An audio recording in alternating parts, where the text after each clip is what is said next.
place to sell a book about local histories in the local shop. Actually, I've already had one possible offer of work. That is what I'm on my way to find out. Yep. I got the red for you as well. Okay, thanks. Right, that's it then. Let the day begin. Actor William Roache holds the record as the longest-serving TV soap star in the world. 40 years. From CND to Senior Citizen, from Fresh Face to Fresh Goes. A lifelong journey played out to the nation across 5,000 episodes, every week, every year, since 1960. But why choose to live inside the same character for so long? And what happens when you do?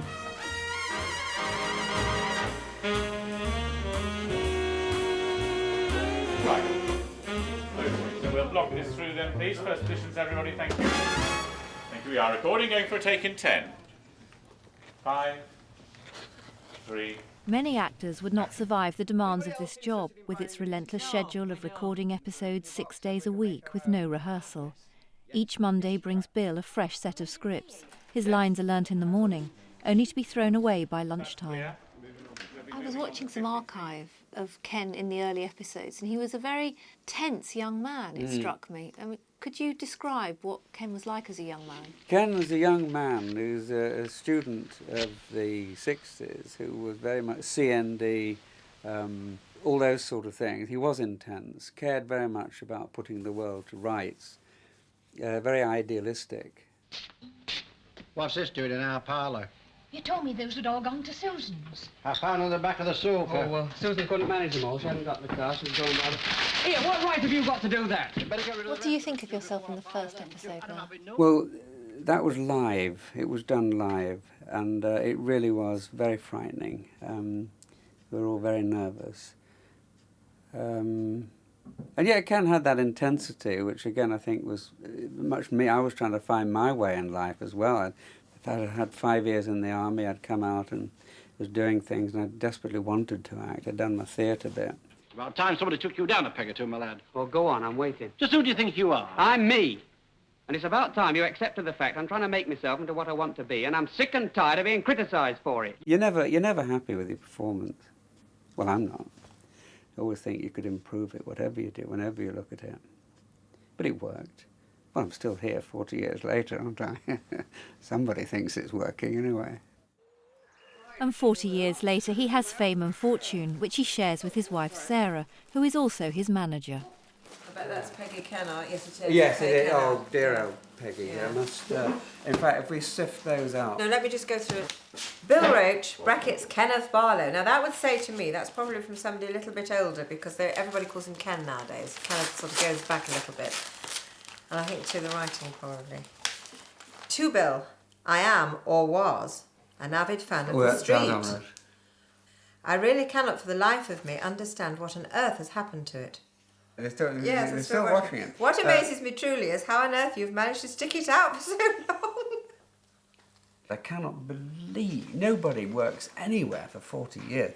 And to have been in what has remained, never out of the top 10, we don't like to call ourselves a soap, but we have to accept we are, is quite extraordinary. I don't regret having been in it for so long, but I'm curious, because I was very ambitious when I started. I would have liked to have taken the classical route, have done Royal Shakespeare and all that. Overall, within the street, I've had storylines that are as good as I would have got anywhere. I've had some brilliant storylines. Look, are you coming down for your dinner or not? Valerie, I'm talking about my life. You're not discussing the price of cabbages with Florrie Lindy. I'm your husband. And I'm not your headmaster. I can't do anything. No, true enough. Wish I was Florrie Lindy. You might at least be on my side. So that's marriage for you, isn't it? Great institution. Oh, it is. There you are. Somebody agrees with you. That's what you like, isn't it? Inevitably, after all this time, the public find it hard to make a distinction between Ken, the character, and Bill, the man. When he's not acting, Bill can be found making public appearances as Ken. Today, he's off to Street in Somerset to open a supermarket. Yeah, now... Okay, now, this is a list of contact numbers. Yeah, Derek has some. Time he'll pick you up. Okay. One thing and another. God, I don't want to think we're going abroad. It's, Actually, it's a very nice day.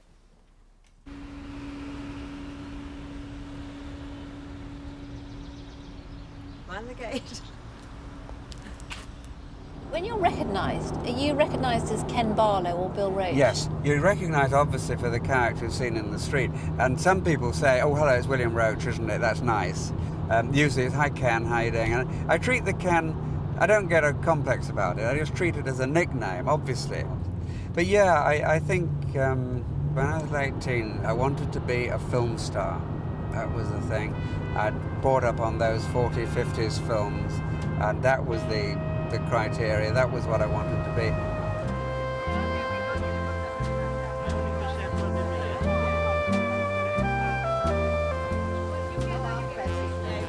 Fame was a thing.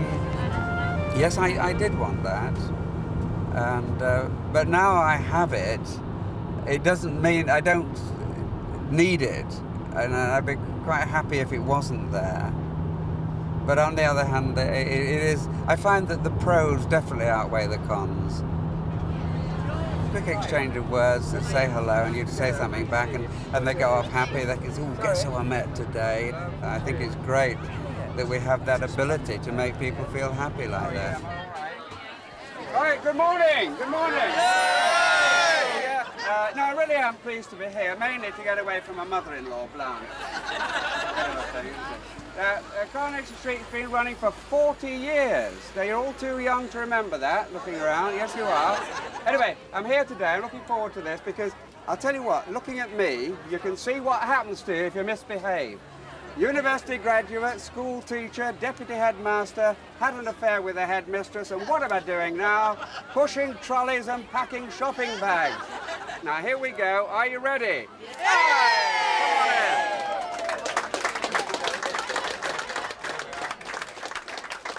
Tired doing this? You get, after a point, apart from a finger getting this groove in it, you get a bit glazed.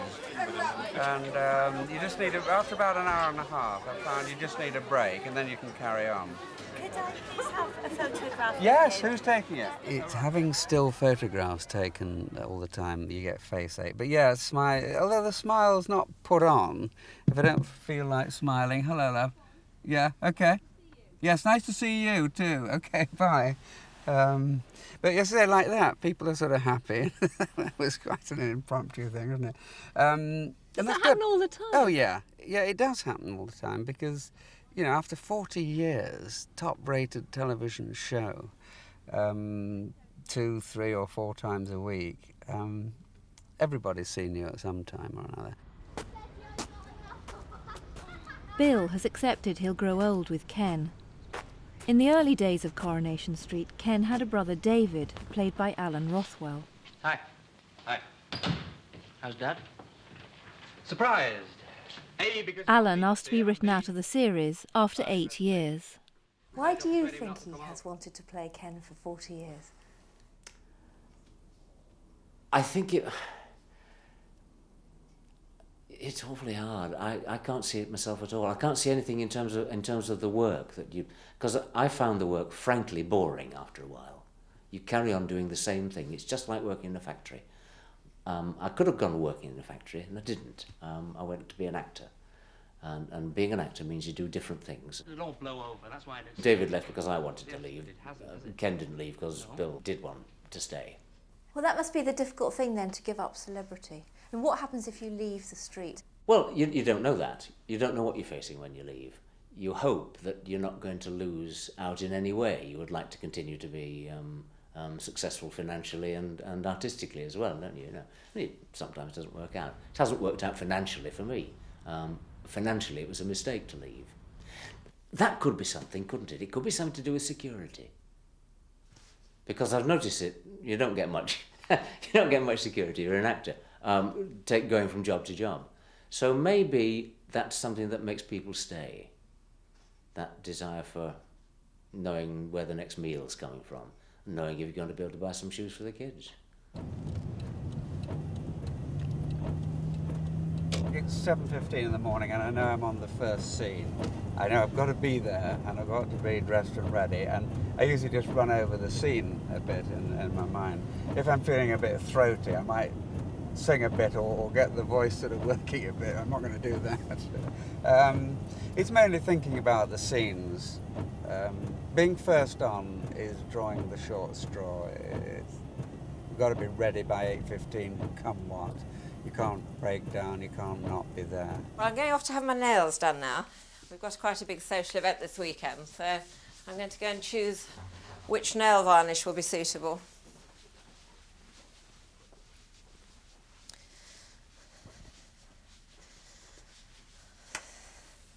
I've got my own little selection here. Quite a few, I think. There probably well over 100, I should think. So I'm going to go probably for a pink. Maybe that one or that one. If I wanted to be very fashionable, I'd go for that, but I think that one's perhaps a bit bright. No, I think I'm going to go for that one. It's slightly subtle.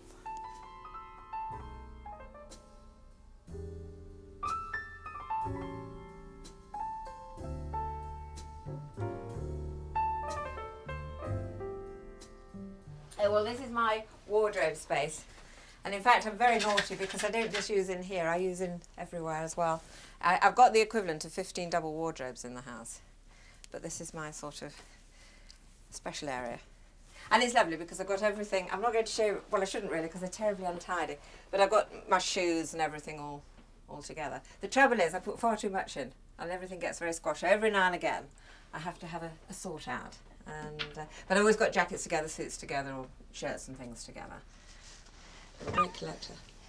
I love eggs. I've got quite a collection. And they're actually Joan Rivers' eggs, the actress, because she does her own jewellery and her own egg collection. I can't remember what it's called. It's got Lily of the Valley in it. And there's actually a Russian inscription. And if I could remember what it said, but I can't remember what it says, you can actually look through it and read it. And they come off the little stand. So they're quite fun.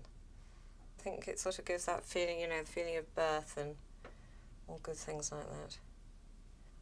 I must go now because nail people. All right.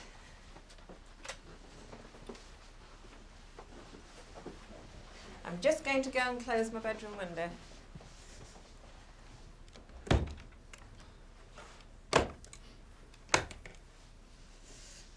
I'd hate to come back and find I haven't got all my eggs and things. Right.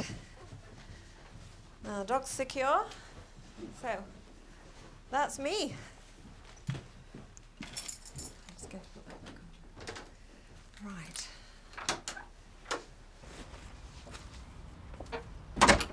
Are Bill and Sarah a very strong partnership? Oh, very. Oh, yes.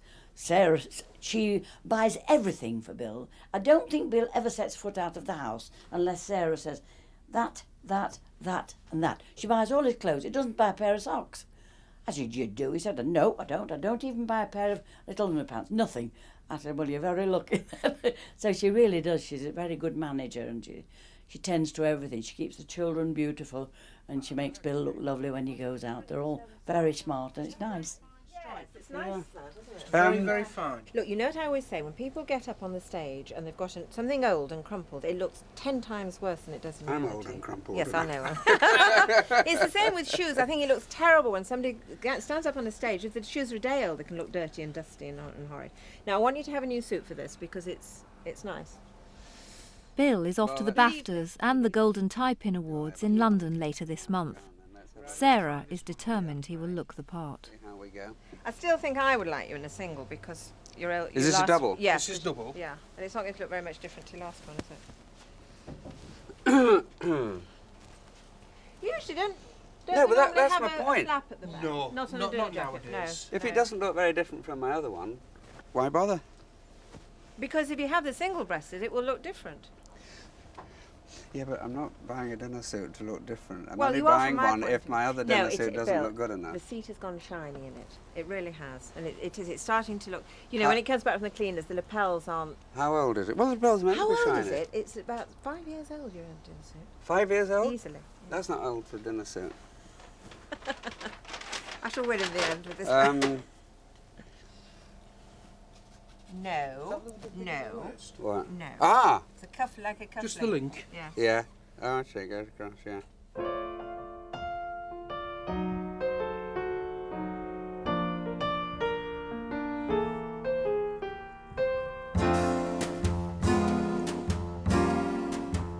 So are we done now? I'm surprised to say I think we are. Are you happy? Yeah. How many girlfriends has Ken had? I think the last count was 23 and 3 wives. Although the middle one didn't last very long, and of course Deirdre's come and gone. I think whether they will count her as number 4 if they remarry or not, I don't know. What do you think he'd reckon if we knew I was here right now? Who? Len. Come again. Never mind.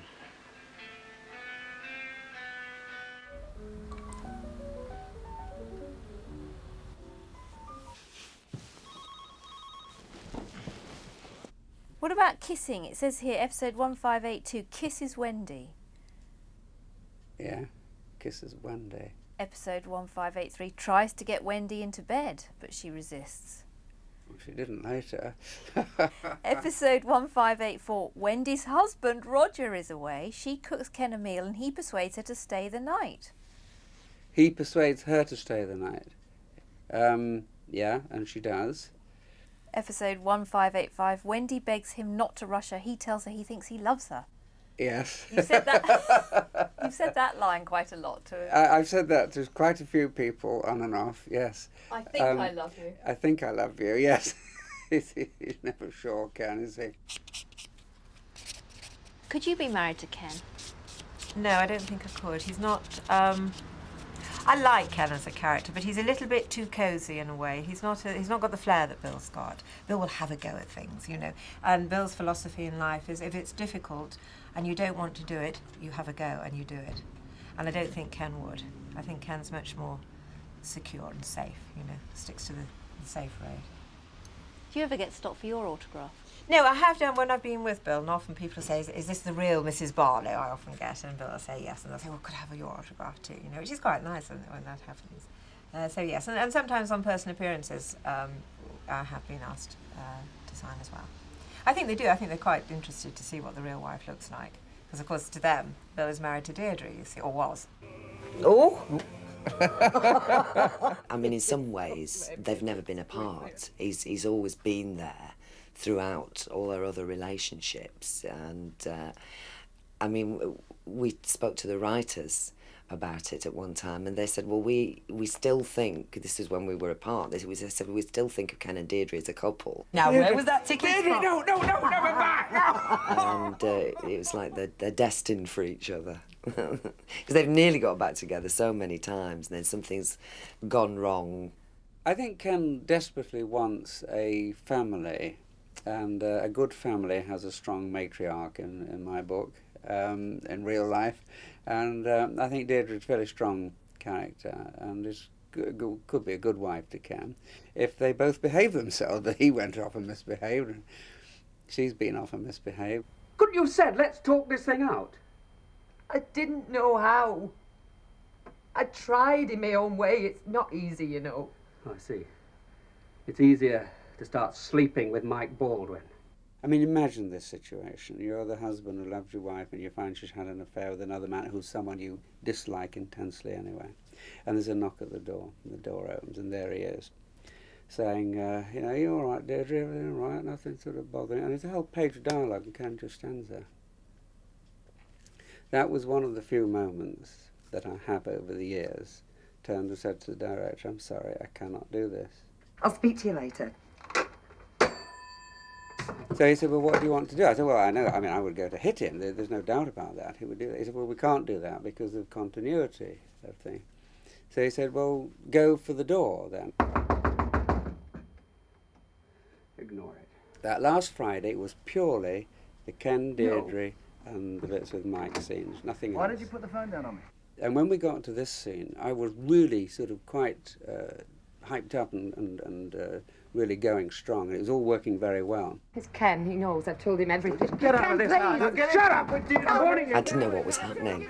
And unbeknown to me, Brian Mills, who was directing, had told Bill to just grab me after he'd shut the door, just grab me and get me by the throat, virtually, just do what he felt. And suddenly Bill's got me against the wall by the throat, and I was literally going... The idea was she should shut the door. But she did it too slowly for me. I'm warning you, get out of this house before I you go! I thought, oh, he's gone mad. He's gone mad. What's he doing? She was really crying. Anne's brilliant. This is where I've had so many really good scenes. She's crying, she's upset, but the words are there. We're spot on, and we go back into the room, and the scene carries on, and we're all sort of crying and angry. And I eventually managed to get away, and I ran into the living room and sat at the table, and I was genuinely upset, and I was just sitting there going, and noticed there was a camera there, and they'd set it all up. It had all been set up in advance, but they'd never told me. I was just doing what I believe Ken would do. Well, no, I would have done in that position, possibly. Yes. What do you think, Sarah, when you see him on screen? I don't know, it's very strange because he's still Bill to me. It's not Ken Barlow, it is Bill to me. And it is very hard when you're so close. But I can be objective. I think I'm constructively critical. No, you're very good. You'll know something like I do with, oh God, that didn't work, or that was okay, that bit, Yes. or whatever. So you're critical in the correct sense Yes. of knowing when something's we're interested You in know it. if I'm quiet. Oh, when Terry goes quiet, I'll say, well, what was the matter with that then? But no, you do. You're a good judge. If you don't like it, and you usually know why. Or I'll say, well, your hair looked very nice. Oh no, I hate that. It's just, it comes on. My mother does that. Before, you're and your mother there, and the scene starts, and I really want to listen to it, see how it's working. So, well, your hair looks good, and oh, you like your suit, and all that goes on. And you don't listen to the scene at all. No, but you do, really. Were you an actress, Sarah? I was, yes. Well, I still am, really, but I just don't do anything at the moment. But yes, I was, yes. And I enjoyed it. In fact, I would like to get back to a certain extent, now that the children are older and away from school. But it is very difficult getting back once you've broken away from it.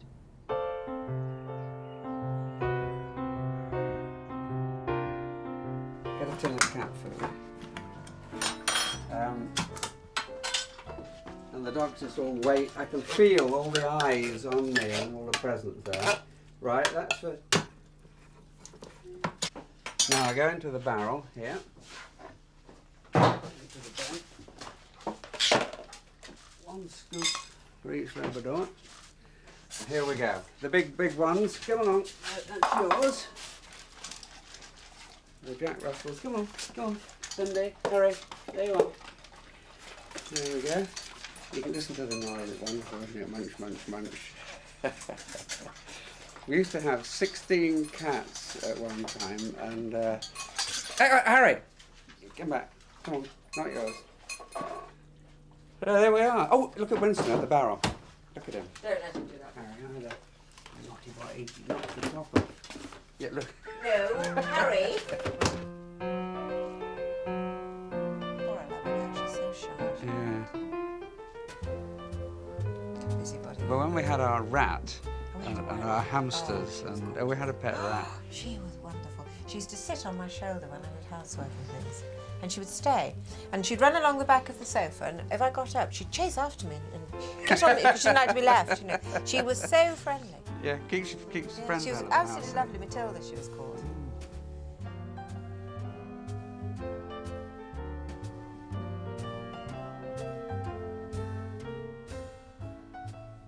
Who chose the colour scheme in here? Oh, that'd be Mummy, definitely.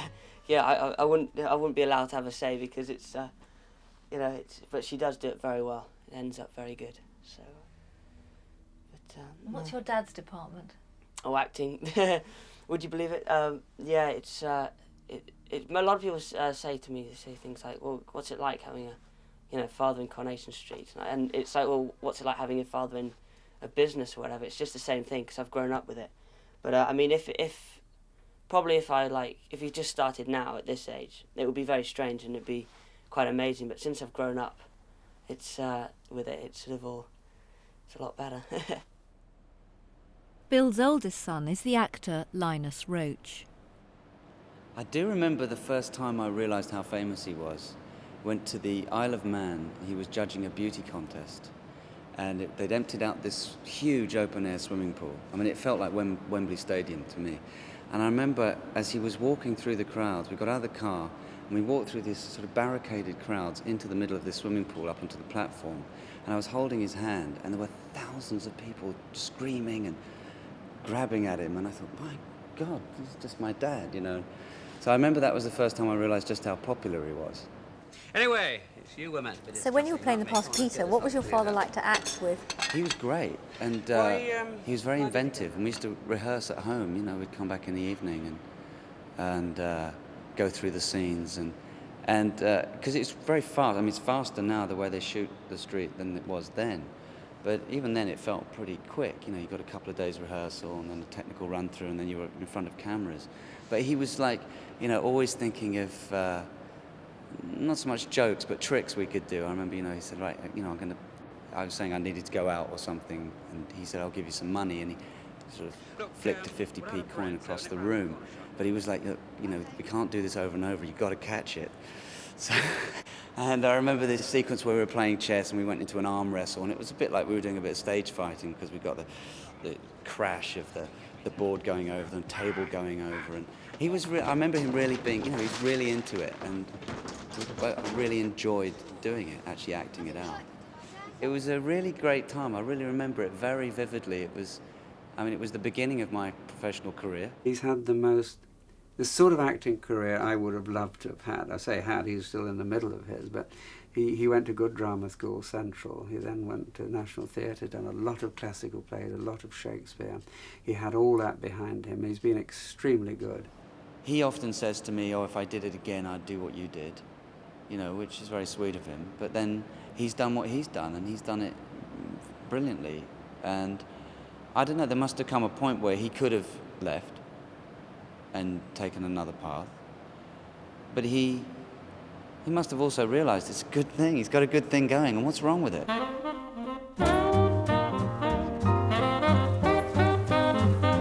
what is all this stuff? Why do you have to play millions of roles? And it's a good income, it's a good job. I think it's great, you know, so why not?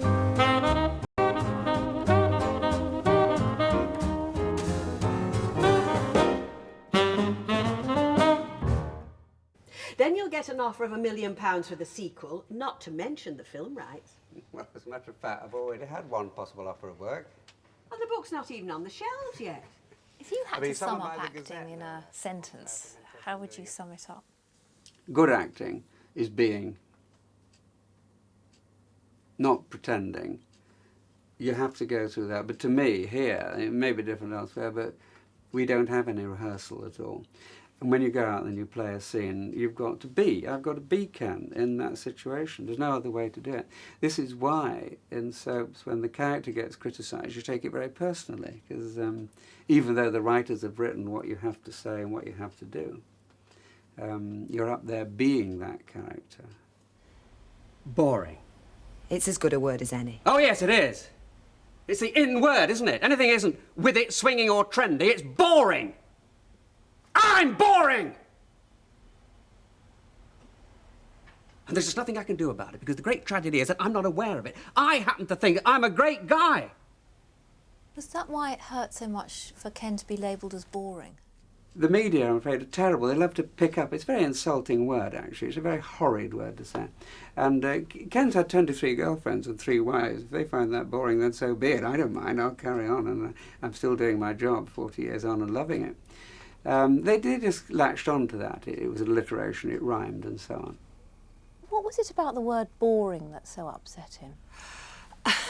Well, I think because Ken had always been quite the dashing university student and the dashing young man. He'd always had lots of the girlfriends, as we've said, and I think suddenly to be tagged with boring, it just wasn't him at all, and he couldn't understand it. But it was Ken that was described as boring, not Bill. Yes, but 1 or 2 papers actually did take it further. They did start saying boring Bill. You see, again, it's the B's, all the B's that run rather nicely together. And I think people do forget that they are separate characters, that Ken is one thing and Bill is another, but people tend to think of them as one. And so it was sort of spilling over into him as well. There was a final article in the November, I think it was 1990, and it was just an absolute pack of lies. This guy had said, I couldn't do my job, I was hated by the cast, and all sorts of things like that, quoting other people as saying which were not true, manifestly not true, and they were not. And it was affecting my professional standing. So I felt I had to do something. The journalist said that he'd been sacked more times than any other actor on the street. He'd been given notice and then obviously taken back in. Totally untrue at all, in every way. There were lots of things which were in his opinion, but he'd actually quoted other people as saying, and it actually was very libellous. I thought it was absolutely dreadful. Dreadful. I mean, even if your character is boring, who has the right to print that? It was very hurting. He was terribly hurt, and I was very hurt for him. I think it's an awful thing. And I went to the courts in London for him and stood in the witness box and said what I could and just said that it wasn't fair. I think they were mixing the two, Ken and Bill, together, because Bill is far from boring. The Roaches decided to take the Sun newspaper to court for libelling Bill and his professional standing. They refused an out-of-court settlement for £50,000, pressing for higher damages.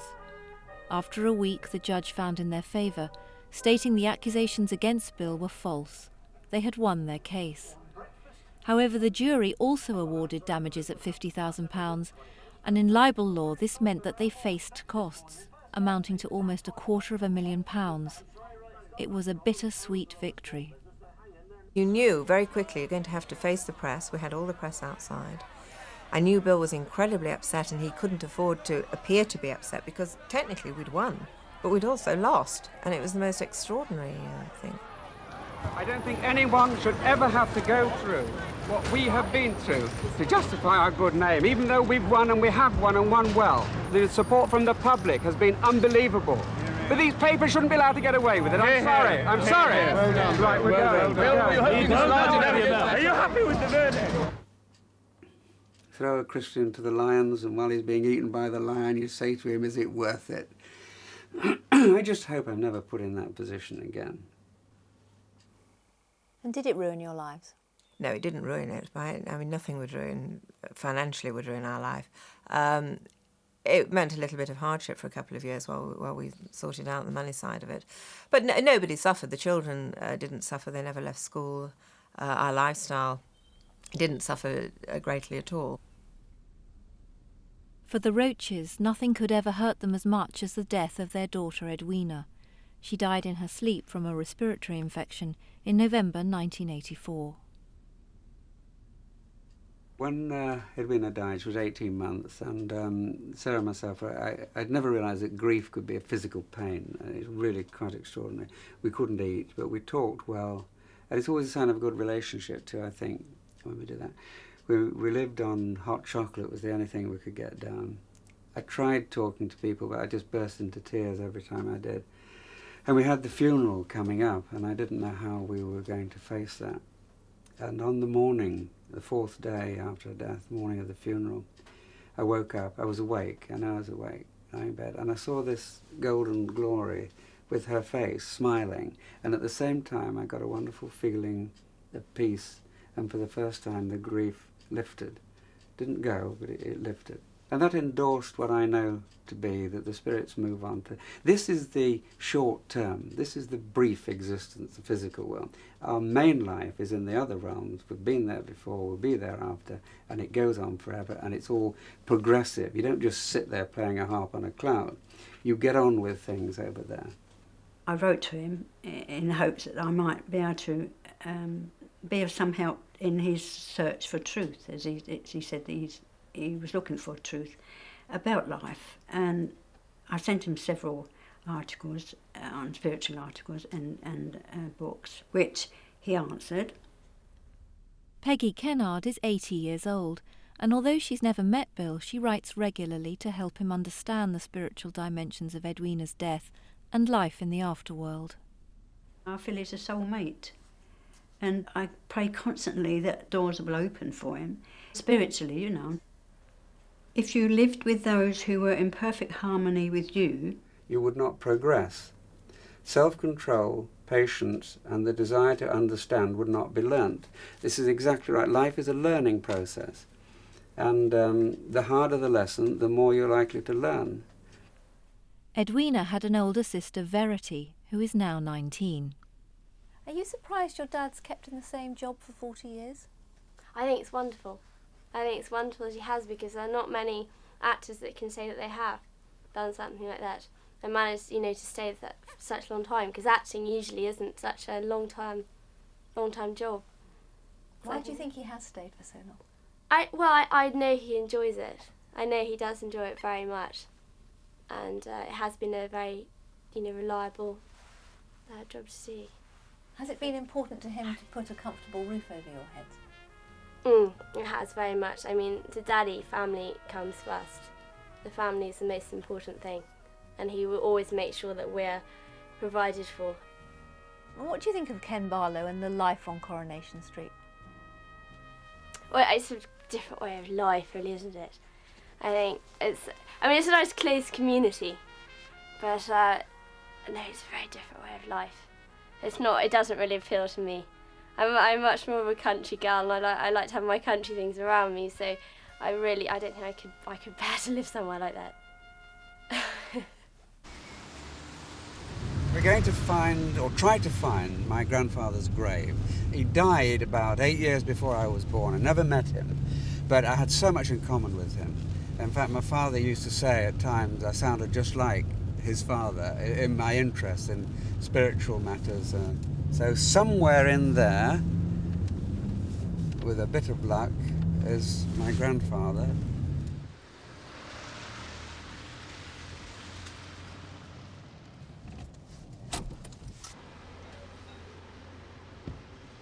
What fascinates me is that my father was studying medicine, hadn't qualified when my grandfather died.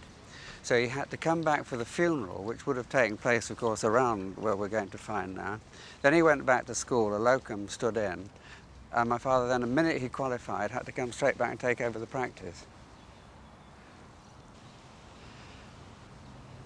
Now, it's somewhere around here that I've got to look. I think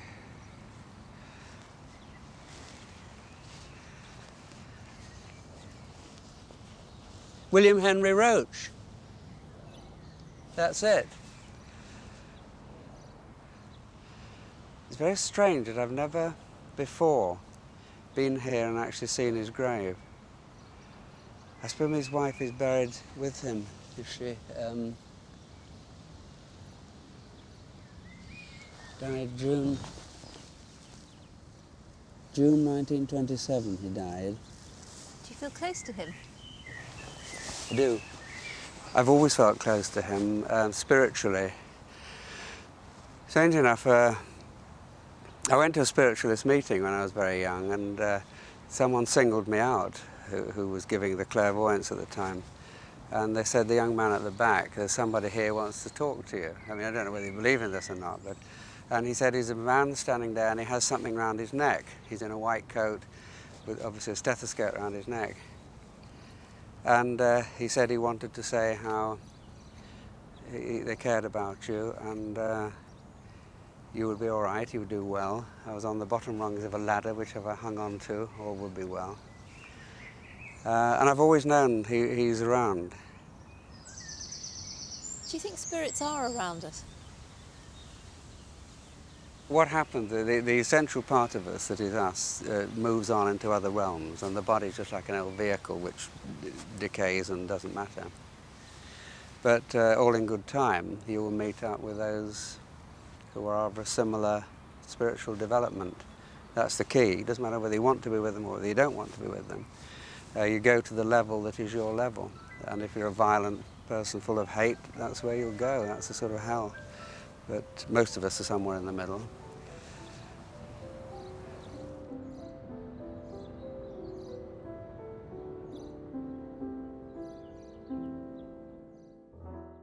Oh look, nearly got it right. How's that for like? I think it's What? redo it, Lois. Redo it? Yes. You actually want that yes, shorter? because if you move, that's going to show. I'm going to move. Yes. There's no Only a doubt about fraction. that. Only a fraction. All right. I like that lemon better than Yes, the it's nice. Well done. Shows well there. No, you've done it again. Don't do what you've just done. You pull it down and then you show the tie. Well, I've got to workle it back and forth. No, yes, but you show the tie at the back and that looks awful when that happens. Keep it up. In fact, really, you should tie your tie, you know, with your collar up, and then you put it down afterwards. That's the way to do it. Well, I've been doing it for 60 odd years this way. Well, I don't. That's going to be. I know it's going to happen there. You're going to have What? Poor William. Sarah and Bill are in London, where Bill is receiving the Golden Tie-Pin Award and wearing his new suit. This was how we met, doing this. Oh, yes. And You came to me and said, dust me off, didn't you? No, I came You said, am I all right, dust me off? No, I didn't. I said, where's the loo? No, first of all, you asked me to do that. And then you said, where's the loo? Ah. Was that a chat-up line? No, you said, am I all right before I go on stage? And I dusted you off. And you did. And then you said, where's the loo? I said, where's the loo? Yes. And on the way to the loo. And as you walked, you had to go across the stage and down some stairs. And as he went across the stage, I watched him. I knew I was going to marry him. Just like that, instantly. It was gone before I'd thought it, you know, it was one of those quick thoughts. And you never I did. You never warned me about that, No, did you? I didn't. No. And what did you think, Bill? I thought she was a very attractive, lovely-looking girl. Yes, I did. You took me to a party that night. We never I looked did. back since. No, I know. Oh, well. Very nice. Yes, I like that. I approve.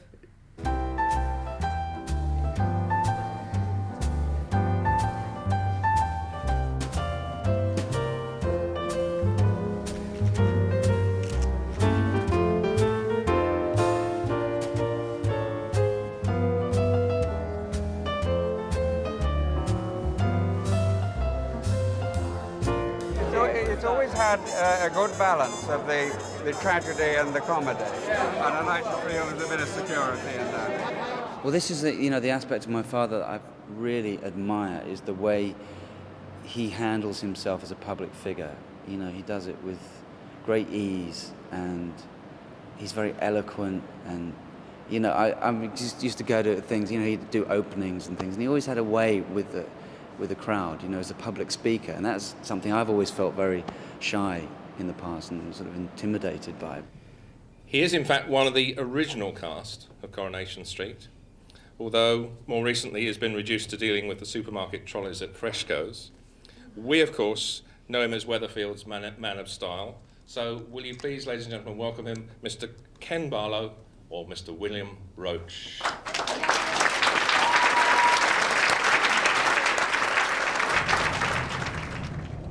The following day, Bill is back at work. New lines are learnt, 3 scenes to be recorded by lunchtime. Wave to the security man who'll raise the barrier.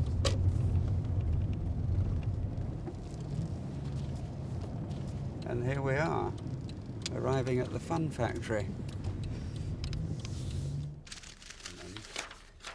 What do you say to people who might say that it's easy to be a soap actor?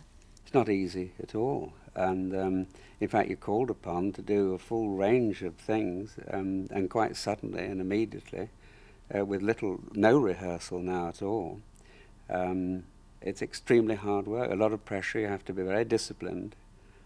You can't be going out whooping it up till 4 in the morning, you know, when you've got 8 hours in the studio, 6 days a week. If it's your storyline, you can do what you want on your weeks off.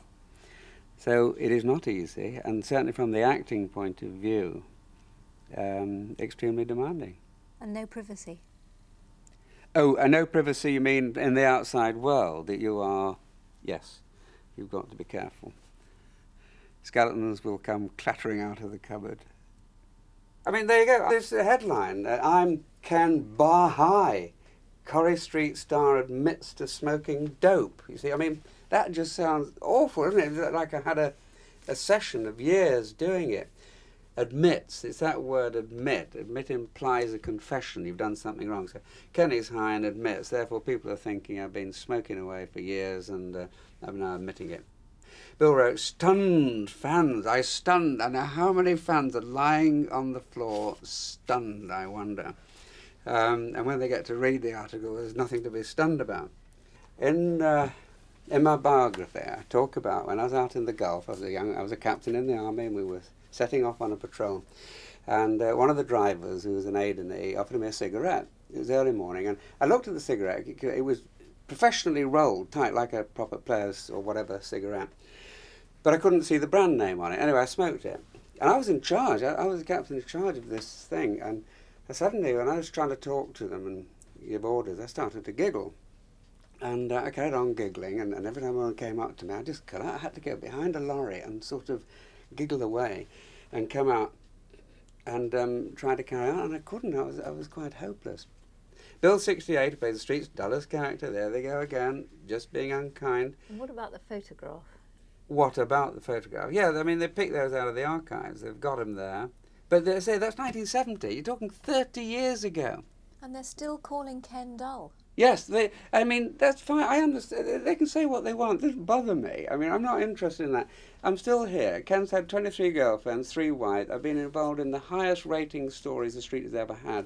I had a Pie Award for the performance over the Ken Deirdre situation. Just got a Long Time Achievements Award, and I'm here going strong, and I love the part. There's been a lot of comedy, and Ken does well. If they want to say that, that's fine. That's their view, but it's unkind. It is unkind. And I'm into a kindness campaign. Does it hurt anymore? No. No, it does not hurt me at all.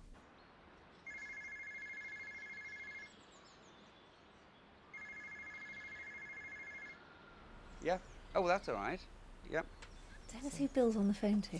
He's on the phone to a friend called Naveed, who he is making a record with, a rap record. Yeah. And a dance is involved with it as well. So. So does Bill have to learn to dance? He does, yes. He's not the world's best dancer or the world's best singer. Well, he doesn't actually sing. He does a rap, which is quite fun. He quite enjoys doing that. But because he's slightly deaf, he does find it difficult to do because obviously you've got to come in on the right beat and everything. But he's managing quite well, actually. Tell us about your rap record. About my what? Your rap record. My rap record? Well, can't sing. Can't dance. I've never rapped in my life. I cannot believe that I'm actually doing this. I mean, my colleagues think it's the funniest I'm going to thing. play it for you. Oh, God. My colleagues think it's the most hysterical thing they've ever heard. What do you think of it, Sarah? I think it's very good. I really do. It's not very good. No, it is, Bill, but, considering you're not a singer. Well, it shows what you can get away with. It's a lovely tune, actually.